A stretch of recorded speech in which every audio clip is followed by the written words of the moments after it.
കേരള സർക്കാർ നിലവിൽ ഏറ്റുവാങ്ങിയ 1510 കോടി രൂപയുടെ ഭൂമി തരം മാറ്റത്തിന്റെ വരുമാനത്തിൽ കാർഷിക മേഖലയ്ക്ക് നൽകിയത് വെറും 6 ലക്ഷം രൂപയെന്ന റിപ്പോർട്ട്. നിയമം പ്രാബല്യത്തിലായതു മുതൽ കഴിഞ്ഞ ഒക്ടോബർ 18 വരെയുള്ള കണക്ക് പ്രകാരമാണ് ഭൂമി തരംമാറ്റത്തിൽ നിന്നും 1510 കോടി രൂപ സർക്കാർ ഖജനാവിൽ ലഭിച്ചിരിക്കുന്നത്. എന്നാൽ ഇതിൽ 6 ലക്ഷം രൂപ ചെലവാക്കിയെന്ന് പറയുമ്പോഴും കർഷകർക്ക് ലഭിച്ചിരിക്കുന്ന തുക വളരെ ചെറുതാണ് എന്നാണ് കണക്ക്.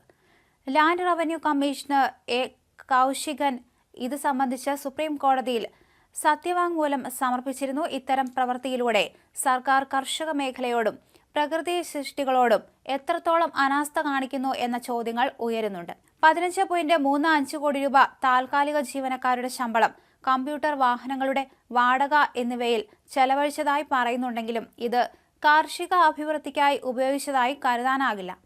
സംഭരിക്കുന്ന നെല്ലിന്റെ വില നൽകാതെ സിവിൽ സപ്ലൈസ് കോർപ്പറേഷൻ വായ്പ നൽകുന്നതും കോടതി ചൂണ്ടിക്കാണിച്ചു. ഇതിന്റെ പശ്ചാത്തലത്തിൽ ഭൂമി തരംമാറ്റത്തിലൂടെ സർക്കാരിന് ഫീസായി കിട്ടിയ 1510 കോടിയും പൂർണ്ണമായും നെൽകൃഷിക്ക് വിനിയോഗിക്കണമെന്ന് ഹൈക്കോടതി ഉത്തരവിട്ടു.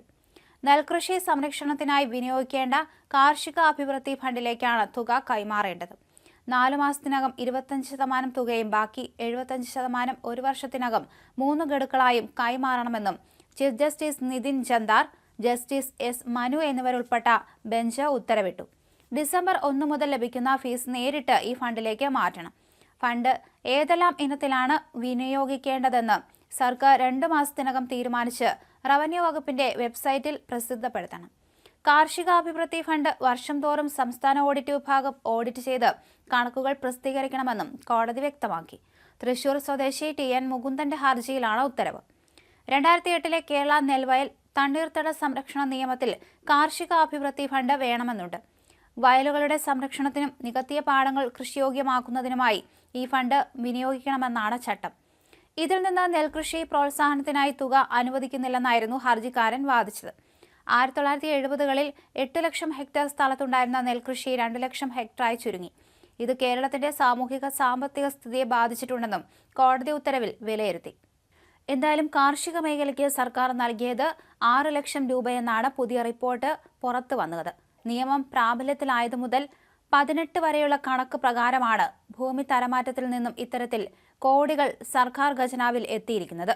എന്നാൽ ഇതിൽ 6 ലക്ഷം രൂപ ചെലവാക്കിയെന്ന് പറയുമ്പോഴും കർഷകർക്ക് ലഭിച്ചിരിക്കുന്ന തുക വളരെ ചെറുതാണ്. അതുകൊണ്ട് തന്നെയാണ് ഇവിടെ വിവാദങ്ങൾ ഉണ്ടാകുന്നതും. എന്തായാലും ഇത്തരം പ്രവൃത്തിയിലൂടെ സർക്കാർ കർഷകരോട് ചെയ്യുന്നത് അനാസ്ഥ തന്നെയാണ്. അതുകൊണ്ടാണ് ആരോപണങ്ങൾ ഉയരുന്നതും. പല രീതിയിൽ ചെലവഴിച്ചു എന്ന് കണക്ക് കാണിച്ചിട്ടുണ്ടെങ്കിലും ഇത് കർഷകർക്കായി ഉപയോഗിച്ചതായി കരുതാനാകില്ല എന്നാണ് പറയുന്നത്.